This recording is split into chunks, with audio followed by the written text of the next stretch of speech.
Good morning, everyone. It's Cynthia with your daily tarot pick. Thank you for being here. I really appreciate you.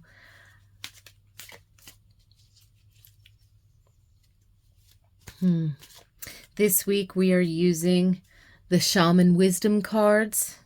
It's a lovely oracle deck that it's very likely that by the end of the reading, I might read the specific message that goes with whatever our card is directly out of the guidebook. And wow. Yeah. Okay. I think those are our cards. Please know if you clicked on this video that you are probably intuitively guided, whether consciously or subconsciously. So know that these messages are timeless, and whenever you happen to find this video, there's likely a message here for you. I also invite you to tune into your own intuition and see what these cards might represent for you personally. Tune into your intuition, your higher self, your spirit guides.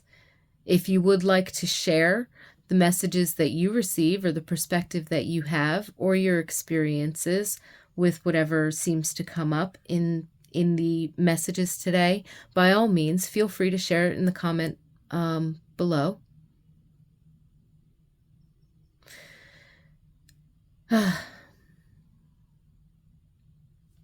So, number 49, red coral. Let me see if I can bring this into focus without too much of a glare. Feminine energy, first chakra, fire. And the first chakra then would be like the base of the spine, the root chakra. Oh, can you see that?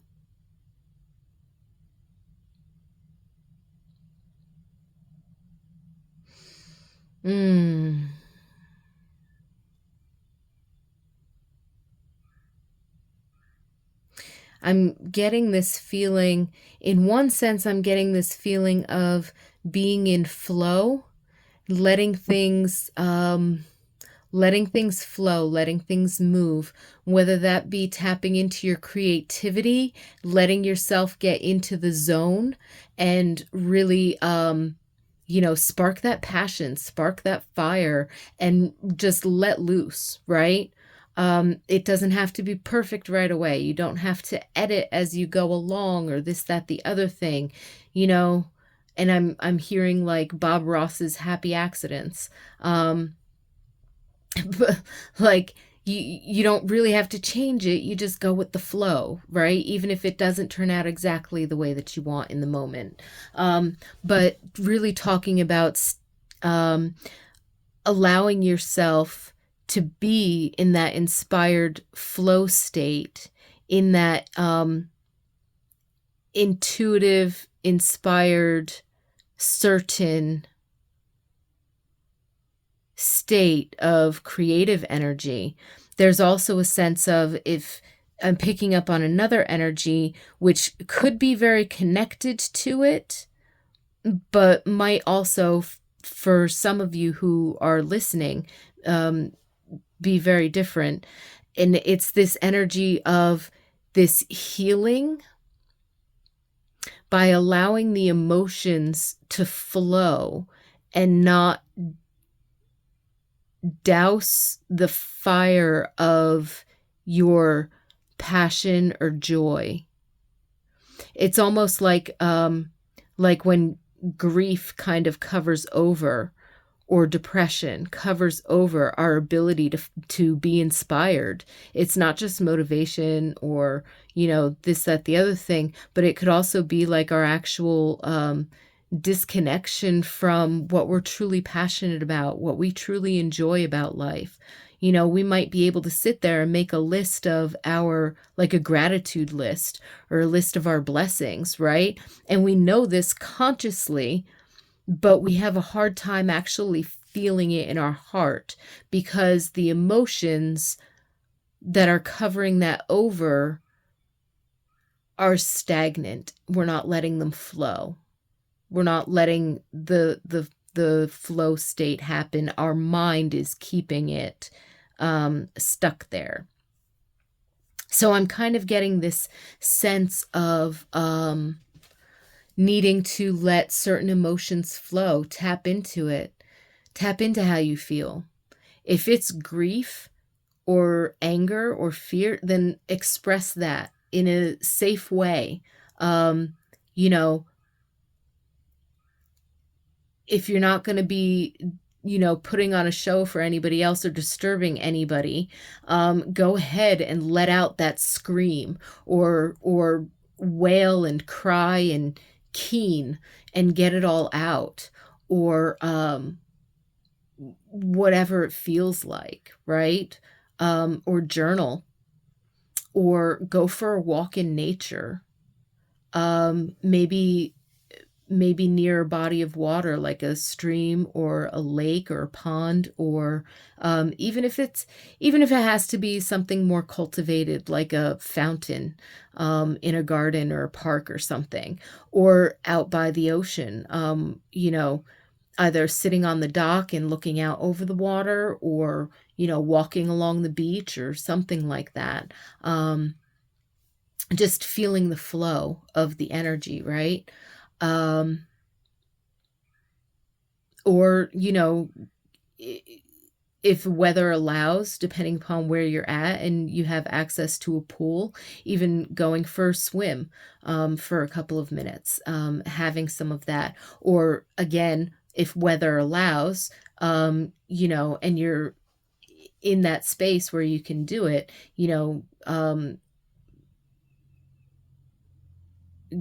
yeah, finding some place to go for a swim, or just dip your feet in the water or something of that nature. Hmm. I'm also seeing like sunrise or sunset, like sitting on the beach. I used to love to do that when I was a teenager. I would sit on the beach and watch the sunset. And I was on the Atlantic side, so it's not like I was watching the sunset over the water, but having that expansive view of the ocean in front of me. Um, and I say Atlantic side from the US, so that's the East Coast, which is why the sunset was behind me on the Pacific side, right? But that expansive view of the horizon in front of me over the water actually allowed for stunning sunsets, even though the sun was behind me, but the colors would just like wrap around. And just be absolutely beautiful. Um, so yeah, so I'm kind of seeing like a sunrise or a sunset having that combination of fire, but also witnessing live water flowing. So a stream, a spring, a river, a natural lake,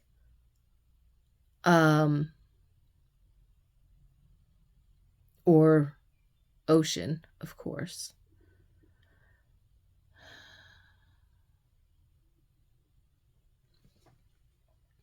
So with that, and the red color, of course, being that grounding nature of our root chakra,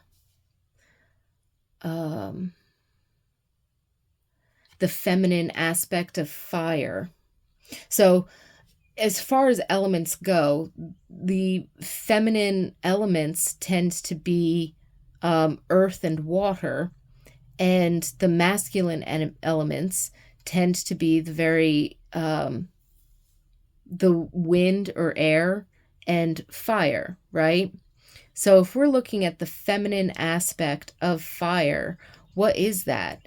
It's the warming effect. It's the receptivity to the spark. So again, if the emotions or the thoughts are not flowing and they've grown stagnant and compounded on themselves, that could be really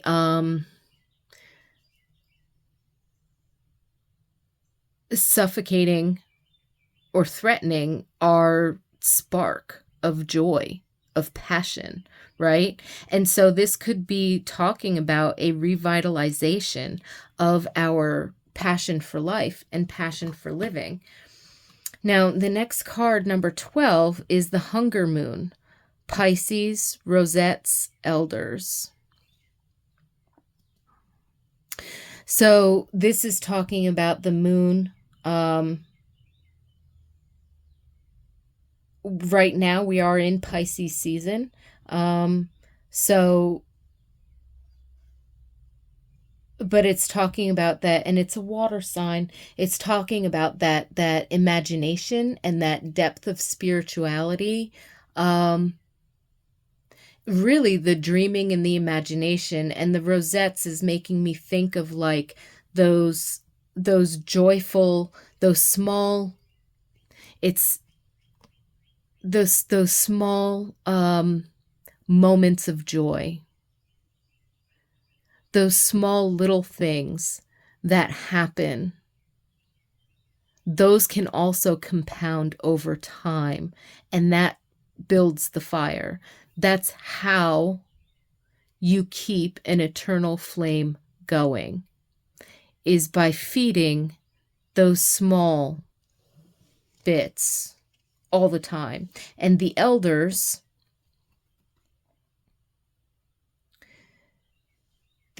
know this. This is their wisdom. This is their grace. They know that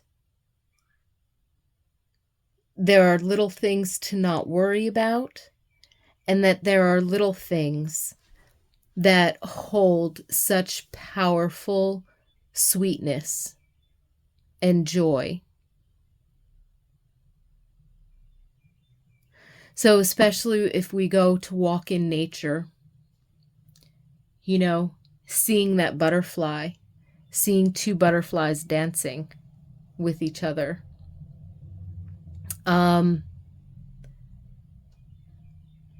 Or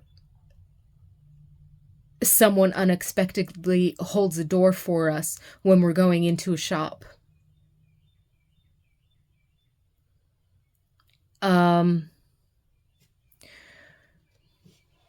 Or those little moments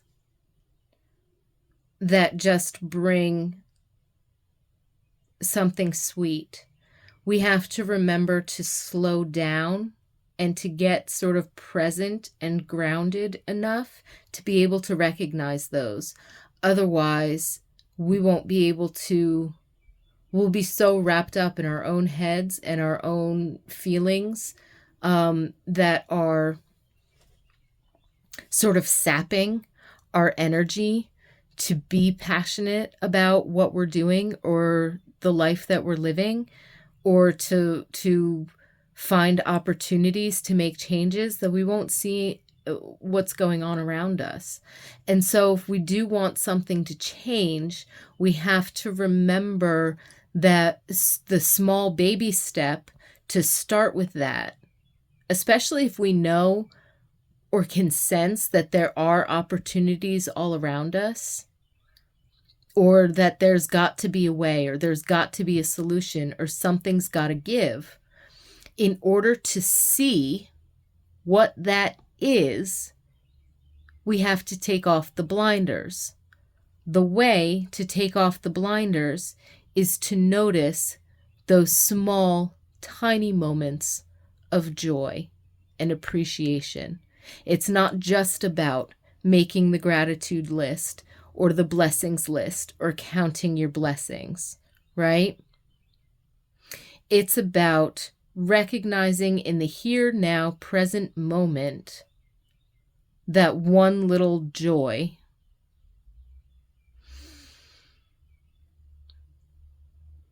and letting yourself feel happy in that moment. It might pass quickly, it might stick with you for 20 minutes or an hour or the whole day. You might remember one from yesterday Oh, yeah, I saw that, that bird or that cloud shape, or, there was that nice person in traffic that actually let me merge. You know what I mean? Like, but the small wins,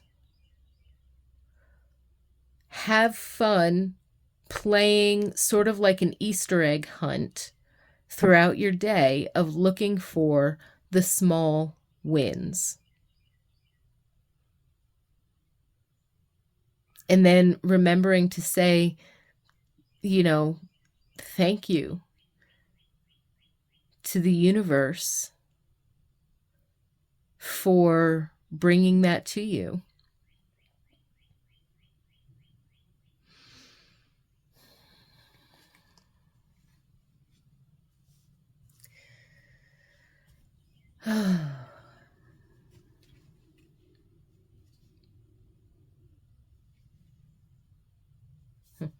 I opened up the guidebook right to number 49, red coral.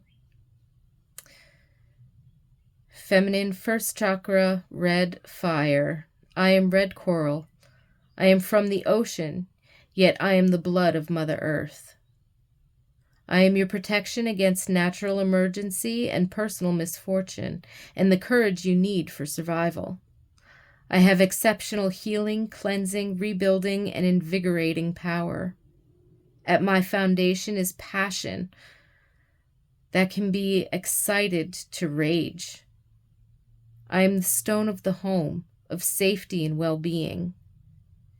You can rely on my wisdom to assist in your journey. Remember the ocean from where I come and protect my home as I protect yours.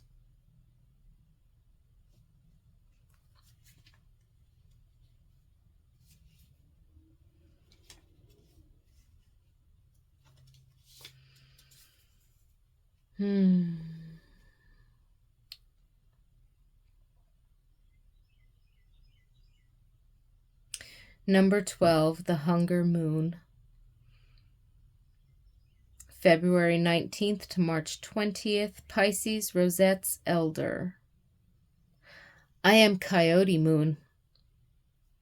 I am the end of the cycle of winter. Now is the time for transformation from the quiet, sleepy time of cold to the awakening of spring. The hard winter has ravaged much. It is time to remove restrictions and to go beyond your normal abilities and develop your metaphysical skills.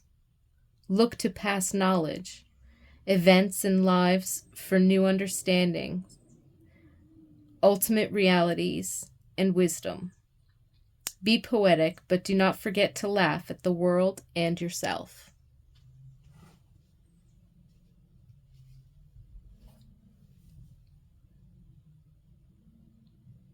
So with that, I wish you a wonderful day, lots of peace and blessings. If you enjoyed this video, go ahead and share with someone who you think might receive some good messages from these cards today.